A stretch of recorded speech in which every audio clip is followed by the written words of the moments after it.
അതെന്താ കറണ്ട് ഇല്ലാത്തത്? മാഡം എവിടുന്ന വിളിക്കുന്നത്? കൂരാച്ചുണ്ട് കേളോത്ത് വരുന്ന. മാഡം ആ ഭാഗത്തെ ടെക്നിക്സിന്റെ സമയത്ത് അതുകൊണ്ടാണ് കറണ്ട് ഇല്ലാത്തത് കേട്ടോ. ഏത് നമ്മൾ തൊട്ടുകൂട്ടുന്ന ടെക്നിക്സോ? അയ്യോ അയ്യോ അയ്യോ അയ്യോ മാഡം, ആ ടെക്നിക്സ് അല്ല. കറണ്ട് കമ്പിയിൽ തട്ടി നിൽക്കുന്ന മരക്കൊമ്പുകളൊക്കെ വെക്കുന്നുണ്ട്, അതുകൊണ്ടാണ്. അതിന് പണി അത് കഴിഞ്ഞാൽ വരുന്നത്. നിങ്ങൾ എന്റെ വീടിന് മുമ്പിലെ ടെക്നിക്സ് എപ്പോഴാ വെട്ടി തരിക? നിങ്ങളെ വീട് കറക്റ്റ് ഏരിയ എന്ന് പറയാവോ? കണ്ണാടിപ്പാറ പള്ളീന്റെ അടുത്ത്. കണ്ണാടിപ്പാറ പള്ളി ഏകദേശം 2 മണി കഴിയും കേട്ടോ. അല്ലോ, നിങ്ങളൊരു 11 മണിക്ക് മുമ്പായി വന്നിട്ട് എന്റെ ആ ടെക്നിക്സ് ഒന്ന് വെട്ടി തന്നിട്ട് എനിക്ക് കറി വെക്കാനും.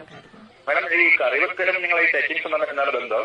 അത് എന്റെ മുരിങ്ങേന്റെ കൊമ്പ് നിങ്ങളെ കമ്പിമേല തട്ടിക്കെടുക്കുന്നത്, അതൊന്ന് വെട്ടി തന്നിട്ടുണ്ട്. എനിക്ക് അത് ചക്കക്കുരുളിട്ട് കറിയും വെക്കാനും മുരിങ്ങേന്റെ ഉപ്പേരിയും വെക്കാനും.